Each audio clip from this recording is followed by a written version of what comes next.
Bueno, bienvenidos, bienvenidas a esta última charla de la Sala Amarilla. Así que bueno, espero que lo disfruten. Después va a haber una actividad final en el lobby del evento virtual. Así que bueno, vamos a empezar con esta charla sin más preámbulos porque hay muchas personas acá. La charla se llama Superando Obstáculos, desmitificando las trabas legales en el financiamiento de las organizaciones de la sociedad civil. Y bueno, es la presentación que más miedo me da porque siento que todo lo que diga puede ser utilizado en mi contra, pero voy a intentar hacer la mejor presentación posible. Por un lado tenemos a Laura Smois de Civic House, que es abogada, especialista en derecho ambiental, impacto y cambio climático, transición energética, étnico diferencial y negocios verdes, es magíster en Derecho Ambiental y de la Energía, mucho derecho ahí. Guillermo Tejero, de Brigada Urrutia, es abogado con diploma de honor de la Universidad de Buenos Aires, magíster en Derecho Empresarial de la Universidad de San Andrés. También tenemos a Ángeles... Maxi, sí. Si te parece, tomo la posta porque me parece que hubo ahí alguna confusión en los currículums y arrancamos directo, ¿no? Arrancamos directo. Yo me intenté atajar diciendo que iba a ser la mejor presentación posible, pero bueno, si quieren arrancar. Puede fallar. Puede fallar. Y nada, y después sigo, y después los despido. Dale. Bueno, gracias. Gracias. Bueno, yo soy Laura, eso es así, trabajo en Civic House, soy abogada, no soy especialista en Derecho Ambiental, pero trabajo con Civic House de Argentina y todas sus organizaciones miembros, entre ellas Wingu, Cubadili y Donar Online, que son las organizadoras del FITS. Y vamos a hablar, estoy con Evangelina de Becar Varela de Argentina, Ángeles Barnachea, abogada del estudio SIJA Argentina, Guillermo Tejero de Colombia, del estudio Brigada Urrutia, y Lila Gasca, del estudio Hogan Lovells en México. Así que un honor estar rodeada de tantos especialistas. Este panel es un lujazo. Así que vamos a hablar sobre los temas, las cuestiones legales que las organizaciones están identificando como trabas para su sostenibilidad. Es un tema que sobrevoló distintos escenarios durante lo que viene pasando en el día. Y no quiero gastarme el tiempo que tenemos, así que para romper el hielo le voy a pasar la palabra a Eva. Eva, deciles a las organizaciones qué tienen que hacer para vencer el miedo, para que no quedarse de brazos cruzadas, para transformar estas barreras en oportunidades. Te escuchamos. Bueno, muchísimas gracias por la invitación. Hola a todos y a todas por allá atrás. Bueno, esto es un poco derribando mitos, y yo voy a hacer uso de esta posibilidad. La primera es que yo les recomiendo a todas las organizaciones, a ver, todas las organizaciones no están hechas para ser sostenibles, esto está claro, ¿no? O sea, tenemos que encontrar un modelo de intervención, un modelo, digamos, de acción que nos permita, digamos, encontrar el camino a la sostenibilidad, aunque sabemos que algunas organizaciones no tienen por qué hacerlo. Por ejemplo, un hogar de niños, o sea, no tiene por qué buscar su sustentabilidad. Sin embargo, las otras tienen un montón de oportunidades. Y esta es un poco la idea, ¿no? Es mirar, digamos, no solamente la columna de los riesgos que me implica emprender o encontrar un modelo de negocio sostenible desde la sociedad civil, sino también mirar la columna de las oportunidades. Entre oportunidades y riesgos, ahí vamos a poder entender bien, ¿sí?, cómo podemos transitar ese camino. No podemos esperar a que todas las condiciones estén dadas para poder emprender ese camino. O sea, tenemos que animarnos a hacer. Eso es básicamente así. Si nosotros esperamos que todo esté, no vamos a emprender nunca. Entonces, por eso, de vuelta, ponderar oportunidades y riesgos. Después de eso, digamos, yo me animo a decirles que busquen un asesoramiento profesional adecuado. Y cuando digo adecuado es eh, abogados, contadores que los puedan ayudar y que comprendan perfectamente cuál es el marco normativo de las organizaciones sin fines de lucro en sus países.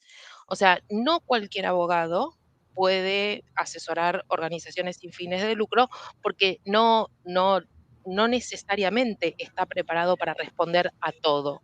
Entonces, acá tenemos maravillosos ejemplos de profesionales o de organizaciones que los pueden acompañar en ese camino, tanto en Colombia como en México como en Argentina. Eso es Entonces, Eva, hay que arriesgarse conscientemente y responsablemente. totalmente, totalmente. Entonces, esto es fundamental. Lau, me parece que otra cosa es encontrar los profesionales que no solamente, digamos, los acompañen en esto de los riesgos y las oportunidades, sino que también estén dispuestos a innovar con ustedes. O sea, que estén dispuestos a innovar con las organizaciones sin fines de lucro.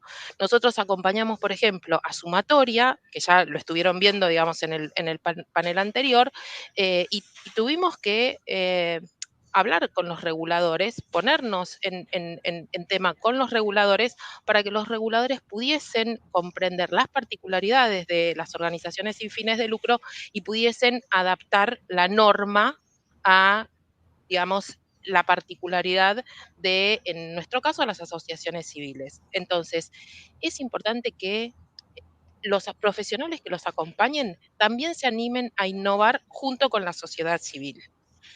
Esto es fundamental. Eh, Después, otra de las cosas que me parece que es súper fundamental es que entendamos que una cosa es derribar las barreras jurídicas y las barreras impositivas que todos nuestros países presentan. eh, y otra cuestión tiene que ver con impulsar normativas o impulsar reformas que, digamos, nos permitan tener leyes de vanguardia, ¿sí? Una cosa es, ok, me quedo con el statu quo y voy acomodándome, digamos, dentro del marco normativo como se me permite, y otra cosa muy diferente es pensar, digamos, en grande, es decir, empresas sociales o modelos híbridos, que son, digamos, la alianza entre empresas comerciales y organizaciones sin fines de lucro, que no les impacte negativamente a ninguna de las dos organizaciones, empresas de triple impacto, digo, podemos ahí hablar un montón de cosas, pero por eso, digo, una cosa es ir hacia modelos de sustentabilidad, que eso está buenísimo, está súper bueno. Y otra cosa distinta, y me parece que con esto voy terminando, súper vital, es que aquellas organizaciones que se animen, ¿sí? Armen alianzas con estudios jurídicos, que armen alianzas con, o con las barras, con los colegios de abogados de los países para promover normativas innovadoras, desafiantes y que lleven a la sociedad civil a un rol mucho más protagónico, porque eso es lo que necesitamos en toda nuestra región. Lau, con esto. Excelente. Me llevo innovar, arriesgarse en forma responsable, asesorarse con profesionales adecuados y pensar en grande, yendo por incidir en las políticas públicas que van a mejorar y ampliar el espacio cívico en el que operamos y generar alianzas, juntarnos, unirnos entre todos los que queremos un mundo mejor. Así que hermoso, Eva, gracias. Bueno, vamos a seguir con Argentina, Ángeles, ya metiéndonos un poco más en el mundo jurídico. ¿Qué normativa específica tenemos en Argentina para las organizaciones de la sociedad civil? ¿Podemos prestar servicios, vender productos, membresías, comisiones? Se me ocurren un montón de cosas que las quiero saber también para mí y sabes que te las pregunto diariamente, así que te escuchamos. Bien, buenas tardes a todos. Gracias por el lugar y la participación que me brindan. Mira, tenemos una regulación específica a nivel nacional en Argentina a partir del 2015. Hasta ese momento teníamos como normas de cada jurisdicción, en cada ente que registraba, que está a nivel provincial. Entonces, a partir del 2015 tenemos unificado en un código civil y comercial la regulación entre ellas de asociaciones civiles y de fundaciones. Eso nos da quita mucho margen de discrecionalidad para la autoridad pública, y también hemos ido elaborando en Argentina, se ha ido desarrollando mucha jurisprudencia y mucha doctrina en cuanto a la capacidad de las asociaciones y en cuanto al contenido, digamos, cuál es el objeto de estas, vamos a tomar como ejemplo las asociaciones civiles que tengan personería jurídica, es decir, aquellas que busquen la autorización del Estado para funcionar y que en base a eso después busquen sus exenciones impositivas y puedan operar. Esto nos da, digamos, lo que te comentaba, hay mucha jurisprudencia que se ha desarrollado tanto en cuanto a la posibilidad de la amplitud del objeto y en qué puede consistir ese objeto que tiene que tender al bien social, a buscar el bien común y, como vos mencionás, también a la posibilidad de obtener recursos de otra forma que no sea solamente las donaciones. Con lo cual, te digo que sí, que tenemos esta normativa que aplica a todo el país. Y si bien cada registro en cada provincia va a tener sus requisitos propios para una cuestión registral que siempre ha dado lugar a discusión, sobre todo hace unos años, en cuanto a cuando no se consideraba tanto la diversidad en el objeto.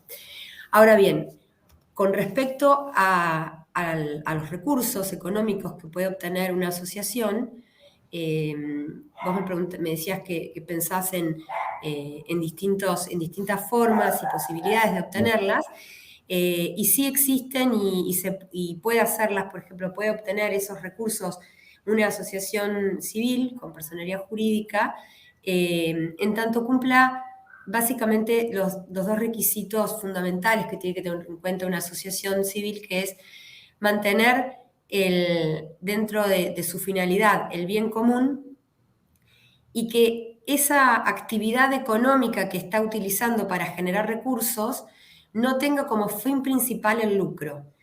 La normativa argentina menciona que no tenga eso exactamente, que no tenga como fin principal el lucro. Entonces, si uno lo lee rápidamente, podría pensar que la asociación civil no puede prestar un servicio o realizar un evento para recaudar fondos o organizar una rifa que organizan hasta los clubes que son asociaciones civiles. Pero toda la doctrina mayoritaria ha interpretado esto eso es cuando lo que está prohibido es que sea la actividad principal. Pero si no es la actividad principal el ánimo de lucro, pueden realizarse esas actividades con contenido económico para obtener esos fondos adicionales en general a las cuotas sociales o a las donaciones. Ahora, esos recursos que se obtengan no pueden ser distribuidos, como no tiene un ánimo de lucro, la asociación, lo que es importante tener en cuenta es que no se pueden distribuir como utilidades, como haría una sociedad, ¿sí? Entonces se tienen que mantener en la sociedad para ampliar los servicios, digamos, la finalidad de bien social, de bien común que persigue la asociación. Sí, Lau. Está buenísimo, sí, porque acá ya nos estamos metiendo ya no estamos hablando de donantes individuales y de filántropos, estamos hablando de una gama de actividades para incrementar los fondos, para diversificar los modelos de sostenibilidad, en donde la misma normativa, en este caso estamos hablando de Argentina, nos habilita con estas limitaciones que vos mencionás, bien común, objeto social, no distribución de utilidades. No Entonces, distribuir, no se distribuyen, o sea, y es exactamente. como decía Evangelina en cuanto a qué tipo de actividad, es lo que decía Evangelina, sean creativos, básicamente, o sea, pues anímense, bueno, es eso, pero tienen este paraguas de que es, mientras no sea la finalidad, digamos, no sea el fin principal, tener ese ánimo de lucro, se pueden conseguir recursos, hacer actividades tendientes a conseguir recursos y con estos requisitos, ¿no? De que no haya, no es como una sociedad de tipo comercial donde se distribuyen. No se pueden distribuir, ese ánimo de lucro no es ni para la entidad, ni para sus asociados, ni para la comisión directiva. Entonces no se pueden distribuir como utilidades y tiene que Podrían ser... reinvertirse, ¿no? Se reinvierten. Se tiene que reinvertir precisamente en la actividad propia de la organización, de la asociación civil, ya sea ampliando, digamos, los servicios en cuanto a esa función que tiene, llegando a más gente o haciendo más intensiva su presencia, pero sí se tiene que, digamos, en términos económicos sería reinvertir dentro de la asociación. Bueno, excelente. Creo que estamos derribando muchos mitos. Ojalá quienes nos están escuchando estén abriendo los ojos y pensando en nuevas formas de generar ingresos con estas líneas, ideas que estamos charlando. Así que, bueno, Dila, vos estás en México, ahí sos la local, sabemos que yo no puedo hablar mucho, soy abogada en Argentina, esto es muy local, pero entiendo que en México no todas las organizaciones son donatarias autorizadas, cada una tiene sus características. Creo que esa es la premisa, ¿no? De donde partimos. La cuestión es ser donataria autorizada o no serlo. Vos nos dirás ahora qué está permitido para cada una de ellas y cómo ven desde México esto que estamos hablando de superar estas barreras, qué pueden hacer las organizaciones en México y qué no. Te escuchamos. Muchas gracias, un placer compartir con estos grandísimos panelistas y extraordinarios y contigo, Laura. Bueno, yo quería hablar para todos los que están desde la parte de México en decir, pues sí, o sea, hay muchas reglas que se tienen que tomar en cuenta, se ha modificado la ley muy rápido en los últimos años y hay temas que tenemos que empezar a revisar muy profundamente en cuanto a cómo las organizaciones de la sociedad civil realizan sus actividades, ¿no? Como bien decías, las organizaciones no lucrativas, organización de la sociedad civil, tienen un fin muy noble y altruista, y creo que a nadie le queda una duda en eso, ¿no? Sin embargo, por ley no son donatarias autorizadas, y esa es toda la diferencia. Eso quiere decir que los donativos que reciben serán ingresos grabados de acuerdo al título 2 de la Ley del Impuesto sobre la Renta. Eso es igualito que el régimen general de las personas morales, ¿de acuerdo? Entonces, esa es la primera premisa que hay que aclarar, que no todas las organizaciones de la sociedad civil son donatarias autorizadas, ¿no? Existe un régimen fiscal especial en el que los ingresos por donativos son exentos del impuesto sobre la renta y este es el título 3 de la Ley del Impuesto sobre la Renta de las donatarias autorizadas. Ahora, para efectos fiscales, las donatarias autorizadas son personas morales no contribuyentes y por lo tanto los donativos no están grabados para efectos del impuesto sobre la renta, los donativos son deducibles de impuesto para el donante y quedan exentos, esto es importante porque esta es de la reforma, del pago de impuestos sobre la renta por los ingresos provenientes de las actividades relacionadas con los fines de su objeto social autorizado y de cuál voy a abundar en un ratito más para que entiendan las actividades o los ingresos que sí pueden obtener y los ingresos que no. Entonces, ¿qué tenemos que hacer en México? Primero, tienen que revisar si son donatarias autorizadas y si está vigente esta autorización, porque es una autorización anual. Entonces, se publica en un anexo 14 de la miscelánea fiscal cada año y si no estamos vigentes o no somos donatarias, pues hay que revisar si podemos podemos serlo, ¿no? Y si podemos constituirnos como una donataria o modificar nuestros estatutos con fines no lucrativos y altruistas de acuerdo con lo que señala la ley y su reglamento en distintos temas que señala específicamente la ley de asistencial, educativo, investigación, cultural, ecológico, desarrollo social, etcétera, que son los que prevé la misma ley del impuesto sobre la renta, ¿no? Entonces, presentamos una escritura pública donde conste en los estatutos el objeto social que está autorizado, y hay una cosa muy importante que son las cláusulas actualizadas de patrimonio y liquidación conforme y textualmente lo que señala la ley del impuesto sobre la renta. Entonces, nosotros aquí encima, dentro de nuestra estructura corporativa, tenemos objeto social, cláusula de patrimonio y liquidación conforme lo que señala la ley del impuesto sobre la renta. Y si no está exacto, nos pueden revocar, ¿no? Ahora, es necesario que por cada actividad, tú imagina que tenemos, Laura, 3 o 4 actividades educativas, asistenciales, desarrollo social. Pues bueno, la ley también señala que tienes que acreditar frente a una autoridad autorizada cada una de estas actividades con una constancia de acreditación según estas actividades que estás haciendo, ¿no? Y entonces esto conlleva a que evidentemente pues no puedas autorizar todas al mismo tiempo, estés limitado solamente a hacer las actividades que tienes acreditados. Y después ya se solicita al SAT esta autorización. Ahora, lo que es importante decir es que al ser anual, como habíamos dicho por el ejercicio fiscal, pues anualmente tienes que mantener tu vigencia con ciertas obligaciones fiscales.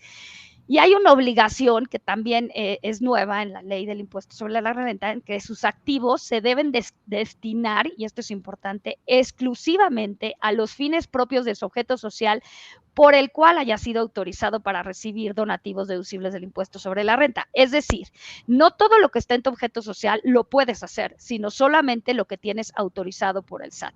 Que eso es muy importante para los que hacen actividades que generalmente revisan el objeto social y dicen, ay, mira, sí lo puedo hacer, y no es verdad, tienes que fijarte en tu autorización más que en tu objeto social, ¿no?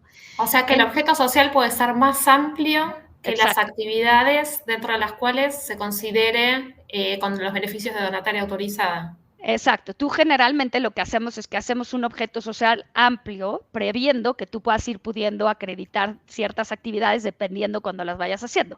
Pero eso no significa que lo puedes hacer si no está acreditado y autorizado por el SAT. ¿De acuerdo? Entonces es una gran premisa porque solamente tus activos los vas a poder destinar a lo que tienes autorizado, no a todo tu objeto social. Entonces, otra cosa aquí es que tampoco se pueden otorgar beneficios sobre el remanente distribuible a personas físicas o a sus integrantes. Esto quiere decir que no pueden entregar dinero a personas físicas, que es una práctica común que no se puede hacer, salvo en ciertas y específicas ocasiones, pero son muy, muy marcadas, ¿no? Bajo la ley. Ahora, en este tema, bueno, ¿cuáles son los ingresos y gastos que sí están permitidos? O sea, ¿dónde nos podemos mover y hacia dónde podemos ir? A ver, existen donativos exentos para, o sea, no grabados para efectos del impuesto sobre la renta. Y estos son, ya dijimos, los que percibimos por donativos, siempre y cuando los donativos los recibas por las actividades que fueran autorizadas, ¿de acuerdo? Volvemos a esta autorización y acreditación. Ahora, el precepto no distingue si el donativo proviene de un donante con residencia fiscal en México o en el extranjero, es decir, puedes recibir donativos del extranjero, generalmente ahí el SAT te pide que avises que vas a estar recibiendo donativos en el extranjero. Ahora, solamente se señala que los donativos que reciban no se consideran ingresos gravables para efectos de la ley si provienen de la actividad para la que fueron autorizadas. Aquí nuevamente, ahorita lo voy a explicar para que se entienda perfectamente cuáles son estas actividades que fueron autorizadas como prestación de servicios, etcétera, en actividades que están autorizadas. Ahora, si los ingresos provienen de actividades distintas a las que fueron autorizadas, es decir, estoy vendiendo algún tema con causa, alguna venta con causa, entonces, si los mismos no exceden del 10% de sus ingresos totales en el ejercicio que se trate, están exentos del impuesto sobre la renta, ¿de acuerdo? Entonces, sí podemos vender o prestar servicios fuera de nuestro objeto social, solo que si rebasas el 10, vas a pagar impuesto sobre la renta, y este impuesto se debe de pagar conforme corresponde el excedente en los términos del título 2 de la ley del impuesto sobre la renta, que es el 30%, de acuerdo a lo que señala la ley, ¿ok? Ahora, ¿qué otros ingresos están exentos conforme a la ley? los donativos, apoyos y estímulos gubernamentales, la enajenación de bienes de activo o intangible, las cuotas de integrantes, cuotas de recuperación, intereses, regalías de propiedad intelectual, arrendamientos, rendimientos de acciones colocadas entre el público inversionista. Ahora, para la ley ya también... Solo con eso se me ocurrieron un eso. montón de cosas. Exacto. Investigaciones, sí. Cursos, talleres, seminarios, creo un montón de actividades que... A ver, pero siempre tus cursos y talleres deben de estar relacionados con tu objeto social. Entonces, totalmente.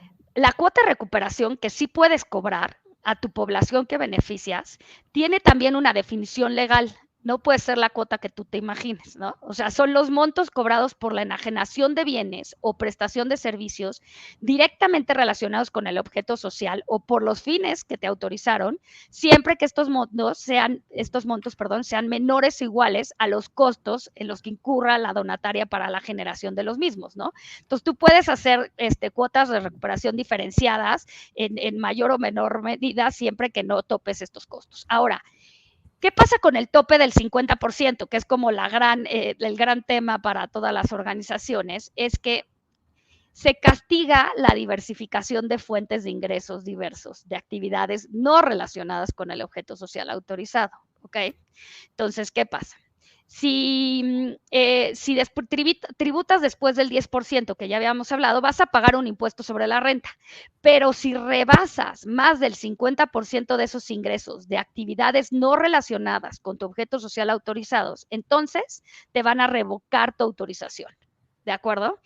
Y no tienes un plazo de 12 meses para volverla a obtener, bla, bla, bla. Pero si no lo vuelves a obtener, lo que va a pasar es que te vas a meter directamente, o te van a regresar directamente al régimen general de personas morales de conformidad con el título 2.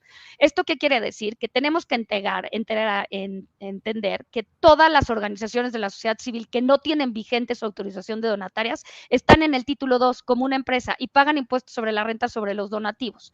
Ahora, las donatarias, esto sí es lo que sí pueden hacer, ¿no? Sí pueden prestar servicios y enajenar bienes de actividades autorizadas, ¿de acuerdo?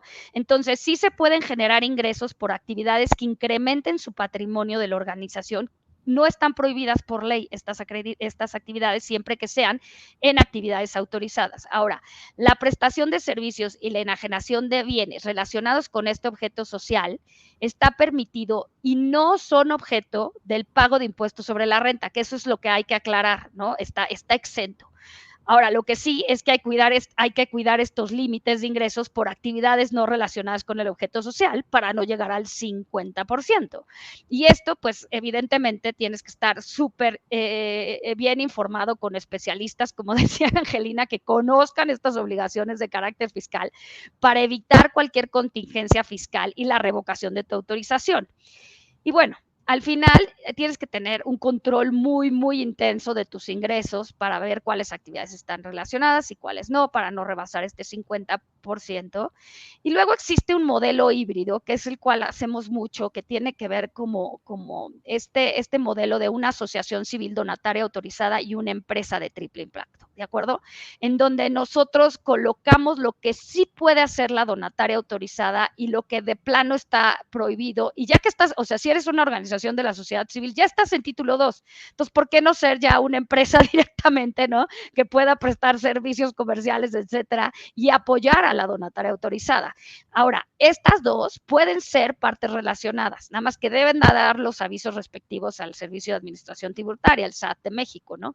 Y cuidar cada una de las actividades que puede hacer una y otra y llevar una contabilidad totalmente separada para que no mezclen lo que hacen, ¿no? Y por supuesto, ahí sí coincido, tienen que consultar con un asesor legal fiscal para cualquier duda, ¿no? Habemos una cadena inmensa de abogados pro bono que conocemos estos aspectos, entonces tampoco le tengan miedo a que los abogados somos los malvados, que no queremos que pase nada o que vamos a cobrar, etcétera. En este panel me parece que somos todos o casi todos abogados. Eva, no quiero ofender, yo sé, pero para mí sos una abogada más. Perfecto, exacto. Estamos todos, creo que en línea, en donde hay que avanzar, hay que no quedarse de brazos cruzados en cada uno de los países que estamos escuchando. Hay un montón de cosas por hacer y sí, es importante estar bien asesorados para hacer las cosas bien, para cuidar la organización, para potenciar el impacto, para cuidar a las personas que colaboran en la organización. Y ahora quiero escuchar qué está pasando en Colombia con los bonos sustentables. Guillermo, nos intercambiamos mensajes, leí un informe que me abrió los ojos de par en par y me llenó de, bueno, yo quiero esto, pero contanos un poco, esto es para todos, ¿qué organizaciones estarían en condiciones de acceder a este tipo de financiamiento? ¿Qué necesitan? ¿Qué tipo de asesoramiento se requiere? Bueno, muchas gracias, Laura, y un placer compartir con todas ustedes este panel tan interesante, muy técnico. Sin duda alguna, preguntas muy relevantes que voy a intentar responder de forma rápida y concreta, sin entrar en el tecnicismo de lo jurídico.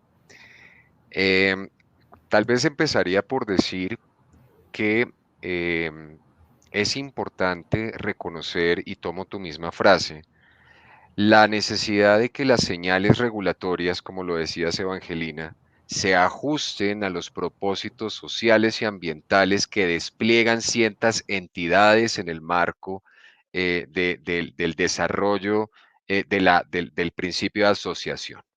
¿Ok?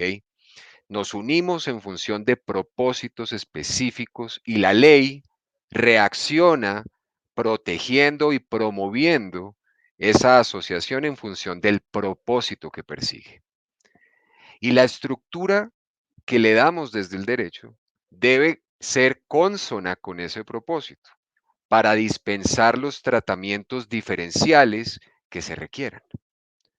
Es clásico del derecho de las sociedades o del derecho de las entidades encontrar distinciones entre unas y otras dependiendo de los propósitos que persiguen las asociaciones. Y el caso de México que nos acabas de contar, querida Lila, es un ejemplo clásico de lo que encontramos en las jurisdicciones en América Latina, donde diferenciamos jurídicamente los tratamientos dependiendo, como también nos explicaste, Ángeles, por ejemplo, de la posibilidad de desarrollar actividades que, si bien son con ánimo de lucro, no tienen el objeto de distribuir las utilidades, sino simplemente de facilitar el desarrollo del propósito social, que puede estar o no, y en este caso sí, vinculado con el propósito social que les ocupa normalmente a las entidades sin ánimo de lucro. Y dicho esto, es importante resaltar que en las señales, en la actualización de las señales regulatorias, está la innovación necesaria para habilitarle a estas asociaciones nuevas oportunidades para desarrollar su objeto social de impacto desde el punto de vista ambiental y social.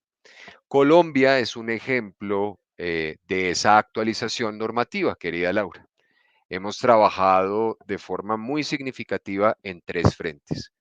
Uno, en la definición desde el punto de vista de la estructura societaria de nuevas formas asociativas con ánimo de lucro, pero con un objeto social vinculado al impacto ambiental y social. Esos son las empresas de beneficio e interés colectivo. Tenemos además nuestro régimen de entidades sin ánimo de lucro y tenemos además nuestro régimen de entidades cooperativas.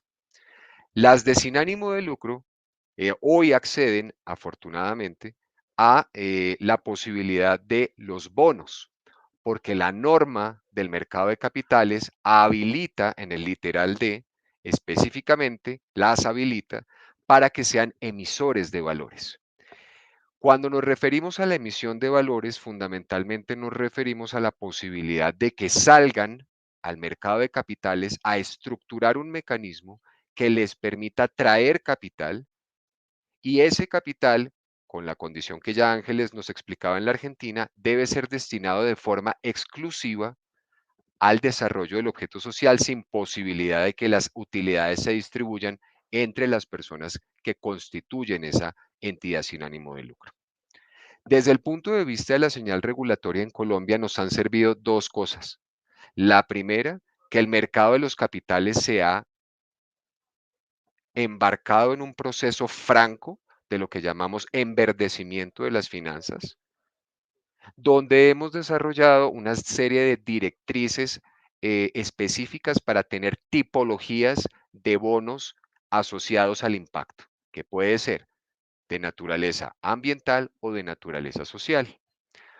Los bonos, digamos, que hoy manejamos en la jurisdicción colombiana, a la luz de la circular 020 del año pasado, son esos, digamos, bonos que tienen por objeto recoger recursos que se destinen de forma exclusiva al financiamiento o refinanciamiento de lo que llamamos en Colombia proyectos elegibles.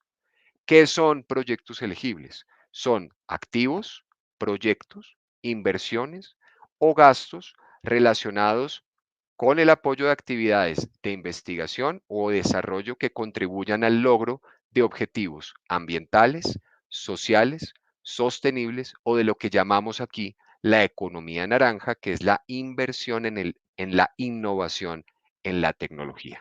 Eso nos lleva a que hoy una entidad sin ánimo de lucro podría perfectamente salir al mercado al mercado de los capitales y estructurar bonos que en la tipología colombiana pueden ser de naturaleza verde, social, sostenible o naranja, las que están habilitadas en la norma. Además, tenemos una habilitación específica para trabajar también con los instrumentos de pago por resultados. Nosotros los llamamos en Colombia bonos sostenibles, pero realmente lo que involucran es un contrato por resultados cuya estructura apunta fundamentalmente a definir unos objetivos específicos de la inversión que cuando se cumplen permiten el flujo, digamos, de los capitales. Es decir, se paga solamente ante la verificación de un KPI o un, digamos, objetivo de desempeño específico y en ese momento se hace el desembolso. Hay Guillermo, te hago una pregunta porque quedan 3 minutos para que no se corte en el medio. Si tuvieses que recomendar a las organizaciones de Colombia, ¿qué sería lo más importante a tener en cuenta para acceder a este tipo de financiamiento, así como conclusión para esto, qué sería? Claro, yo creo que lo primero es que se informen sobre el desarrollo de las señales normativas, es decir, el clásico, las barreras clásicas del derecho de sociedades, las estamos derrumbando. Las estamos derrumbando para habilitar mediante las normas nuevas y mejores formas de acceso a capitales específicamente direccionados para atender necesidades ambientales y sociales. Entonces, informarse. Lo segundo es que sigan y continúen participando del proceso de la estructuración y renovación de las normas y de las leyes. El activismo desde el punto de vista del conocimiento que necesita el legislador para atender las necesidades del objetivo, del público objetivo es clave. Luego, todas las actividades que puedan y permitan que los tomadores de decisiones avancen en la consolidación de un nuevo y mejor ordenamiento jurídico que esté direccionado a atender las necesidades específicas de las entidades sin ánimo de lucro es importante. Y tercero, me pego de mis colegas en lo que dijeron, adelante con la prueba.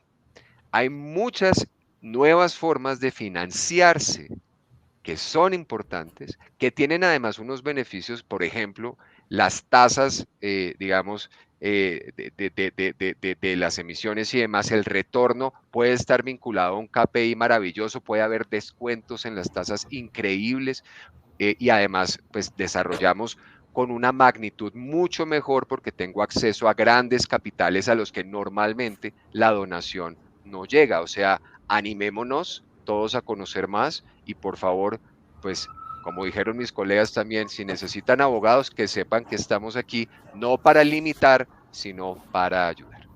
Para ayudar, excelente. Apareció Seba, eso quiere decir que nos quedamos sin tiempo. Yo les agradezco infinitamente que me hayan acompañado en este panel, que se hayan sumado al FITS. ahí se va a cerrar ya. Yo los invito a, si quieren, yo me quedo en vivo en el stand de Legal Check, que es un proyecto que estamos impulsando desde Civic para fortalecer legalmente a las organizaciones a través de la tecnología, utilizando la tecnología como un puente. Así que, Seba, lo que tengas para decir. Gracias, Lau. Bueno, el alivio de no tener que presentarles uno por uno. El placer de agradecerles por estas intervenciones que fueron muy ricas, a animarse entonces, ¿no? Y a seguir probando y a seguir descubriendo estos caminos, como bien nos contaban. Me parece que es un gran resumen el que hizo Lau. Y de vuelta, la invitación a seguir en el stand de Legal Check. Ahí va a estar Lau inmediatamente luego de que terminemos este escenario. Este escenario se cierra. Así que la invitación a seguir con esta temática en el stand y a seguir disfrutando del evento, que ya queda poquito. Muchas gracias de vuelta a todos ustedes.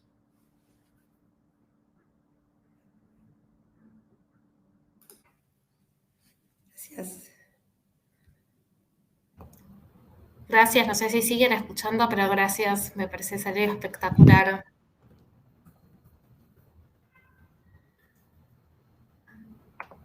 ¿Cómo salimos? Espectacular, me encantó, Lira, me encantó. Me encantó y me voy para el stand de Legal Check a Oye, ver no si sé hay cómo salirme de aquí, pero luego platicamos. Muchas ideas. Dale. Un abrazo, Gracias, muchas Lira. gracias por la invitación.